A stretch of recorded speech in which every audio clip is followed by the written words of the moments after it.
हम पहले 10:94 को पढ़ते हैं कुरान में से, क्योंकि यह बड़ा जरूरी है मुसलमानों के लिए, क्योंकि मुसलमानों का नाम ही है शक्की कौम।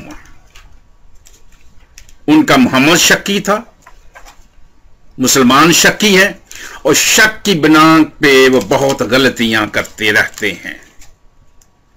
उनके लिए कोई चीज क्लियर नहीं होती है, इसलिए वो अपने अलकाब में, अपने जो बातें हैं, अपने बयानात में जो शक की बिना पे होते हैं, वो तमाशे करते रहते हैं।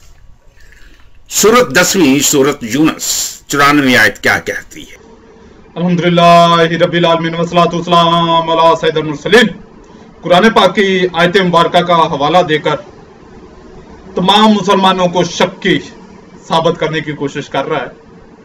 असल में मैं कई बार कह चुका हूं, कई बार बयानों में, कि कुरान पाक को समझना कोई मुश्किल काम नहीं है। सिर्फ इसके लिए एक ही शर्त है, कुरान पाक को या दीन इस्लाम को समझने के लिए सिर्फ एक ही शर्त है कि बंदा हलाली हो। क्या हो? बंदा जो समझना चाहता है, बंदा हो या औरत हो या मर्द हो, फीमेल हो या मेल हो, तो वो क्या हो? हलाली हो। यानी कि जिस का वो बेटा है या जिस बाप का वो बेटा है, उसकी वालदा के साथ निकाह होना लाजमी है। अगर निकाह नहीं है तो वो हरामी है। अब सैमी सैमसुन के साथ तो मामला कुछ और है। इसकी बातों से, इसकी हरकतों से, इसके अंदाज से, वो कहते करतूतां दस जादियां, और इसकी करतूतों से तो साफ पता चलता है कि इसकी वालदा की, यानी कि सैमी सैमसुन की अम्मी की 4 पाई जो है वो पाकिस्तान के किसी गांव देहात या किसी कस्बे शहर के चौक में थी, और हर आने जाने वाला अपनी हाजत पूरी करता था। तो बहरहाल मैं आपको ये समझा देता हूं कि ये मामला क्या है। तो सबसे पहले हम देखते हैं कुरान पाक की इसी आयत मुबारका का जिसने इसने हवाला दिया है शक के बारे में, तो उसको देख लेते हैं। सूरह यूनुस यानी कि 10वीं सूरह मुबारका है और आयत है 94। और आए सुनने वाले, अगर तुझे कुछ शुबा हो इसमें जो हमने तेरी तरफ उतारा, तो इनसे पूछ देख जो तुझसे पहले किताब पढ़ने वाले हैं। बेशक तेरे रब की तरफ से हक आया, तो तू हरगिज शक करने वालों में ना हो। और ये जो शक का खिताब है ये किसके लिए है, ये देखना है कि ये शक करने वाले कौन थे या किनको कहा गया कि तुम शक करने वाले ना हो। इसको हम देखेंगे तफसीर तबयानुल कुरान जिल्द 5 सफा 467, और ये इंटरनेट पर अवेल है। मैं कोशिश कर रहा हूं कि अगर किसी तफसीर का या किसी भी किताब का हवाला दूं तो वो इंटरनेट पर अवेल हो। मेरे पास तो किताबें हैं अल्हम्दुलिल्लाह। उसमें ये होता है कि जो इंटरनेट दोस्त इस्तेमाल करते हैं उनको आसानी हो जाती है कि वो इंटरनेट से डाउनलोड करके किताब को देख लेते हैं। और अगर नहीं कोई डाउनलोड कर सकता, इंटरनेट नहीं यूज कर रहा, मेरा ये बयान जो है वो उसको मोबाइल कार्ड की सूरत में मिला, तो इसके लिए बेहतरीन ये है कि आप किसी बुक डिपो पे जाएं, वहां से तफसीर तबयानुल कुरान लें, या किसी मस्जिद में, सुन्नियों की किसी भी मस्जिद में चला जाएंगे तो तकरीबन आपको 90% मसाजिद में ये तफसीर मुबारका मिल जाएगी।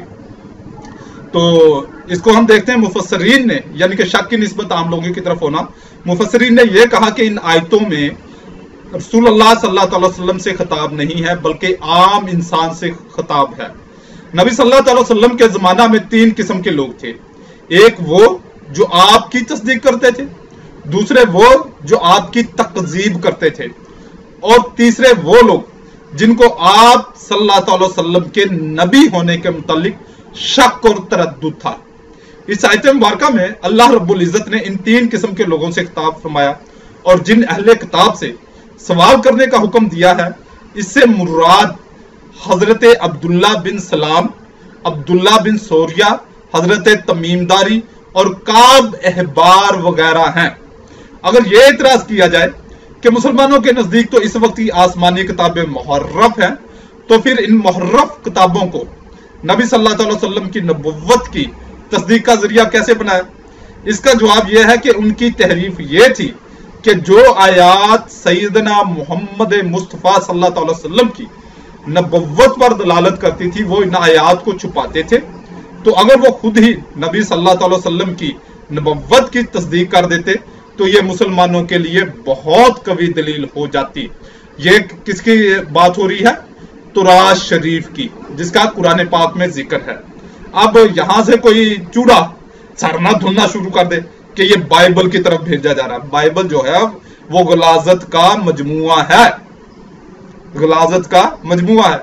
जो कुछ इसमें है ना, जो इसमें गंदगियां भरी हुई हैं, इसके बारे में कुरान पाक कभी भी कुरान पाक इसके तरफ इशारा नहीं करता, क्योंकि तौरात, ज़बूर और अंजील ये 3 किताबें और साहिफ़े अंबिया, ये कुतुब जो हैं इनकी तरफ कुरान पाक इशारा करता है और ये भी फरमाता है कि इनमें तहरीफ होगी। अब आते हैं हम गलाजत की तरफ, यानी कि बाइबल की तरफ। तो बाइबल में जो ये शक की बात, शक पर चल रही है, तो इसी से शक पर ही बात मैं वो हवाला दूंगा कि ये मुसलमानों को शक्की ज़ाहिर करने की कोशिश कर रहा है। वो अल्हम्दुलिल्लाह इसकी कोशिश नाकाम होगी। अब बातें हैं कि ये बाइबल का जो खुदा है, तीसरा खुदा यानी कि रूहुल कुद्दुस खुदा, वो कितनी बड़े शक में गिरफ्तार है कि उसको ये भी नहीं पता चल रहा कि ये वाकया, ये हुक्म किसने दिया था या किसने उभारा था। इसको हम देखेंगे सैमुअल 2 बाब 24, मर्दमशुमारी का बयान है ये। खुदावंद का गुस्सा इसराइल के खिलाफ एक दफा फिर भड़का और उसने दाऊद को यह कहकर उभारा कि जाकर इसराइल और यहूदा की मर्दमशुमारी कर। किसका गुस्सा भड़का? खुदावंद का। और उसने क्या किया? उसने उसको उभारा और कहा कि जा इसराइल की मर्दमशुमारी कर। और अगर आप इससे आगे पढ़ेंगे इसी बात को, तो आप देखेंगे कि बाइबल का खुदा, बदकार खुदा कितना मतलून मजाज है कि पहले वो उसको उभारता है, हुक्म देता है और फिर उसको सजा देता है। क्या करता है? सजा देता है, और बड़ी सख्त सजा देता है। आप इस अगर हवाले को पढ़ें तो आपके रोंगटे खड़े हो जाएंगे कि ये किस किस्म का बदकार खुदा है और क्या स्टैंडर्ड है इसका। और फिर ये पहले खुदा की बात कर रहा हूं कि उसका क्या स्टैंडर्ड है, और ये तीसरे खुदा का स्टैंडर्ड देखें कहां पे, क्योंकि ये तीसरा खुदा है ना रूहुल कुद्दस, या ये रूहुल कुद्दस कहते हैं, मैं कहता हूं इवल स्पिरिट। तो ये जो बदरू है, ये है कि बदरूहों में ये बहुत बड़ी कोई गंदी बदरू है, बहुत बड़ी या सबसे बड़ी बदरू है। इसका जो कारनामा है इसको हम देखेंगे तवारीख अव्वल और बाब 21 में। शैतान इसराइल के खिलाफ उठ खड़ा हुआ और उसने इसराइल का शुमार करने के लिए दाऊद को उभारा। और यहां इसने जो लेटेस्ट वर्जन आया है, यानी कि ये जो लेटेस्ट जो प्रोटेस्टेंट की बाइबल आई है, और इसमें मैंने पहले भी बताया कि 100 से ज्यादा मकामात हैं जहां पर पुरानी प्रोटेस्टेंट बाइबल में, और ये जो लेटेस्ट जो एडिशन है इसमें 100 से ज्यादा मकामात है जहां पर सियाको सबाक में जो है जमीन और आसमान का फर्क डाला गया। वो इंशाल्लाह वक्त आने पर उनको भी मैं क्लियर कर दूंगा, सामने कर दूंगा, स्कैन भी डाल दूंगा। तो यहाँ पर इन्होंने कोशिश की है कि वहां पर उस पर हेडिंग डाली है मर्दमशुमारी, और यहाँ पर है दाऊद का जंगजू मर्दों को शुमार करना।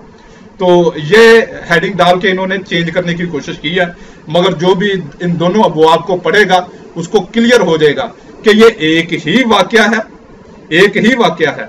तो साबित हुआ कि जो बाइबल का बदकार खुदा है वो क्या है? शक्की है। उसको इतना शक है कि ये हुक्म मैंने दिया था या शैतान ने दिया था। और मैं इस शक को आज क्लियर कर देता हूं कि ये हुक्म वाकई ही किसने दिया होगा। वो आप सैमी सैमसन की जुबानी सुनिए। देखिए 2 क्रंथियों उसका 4 बाब उसकी 4 आयत।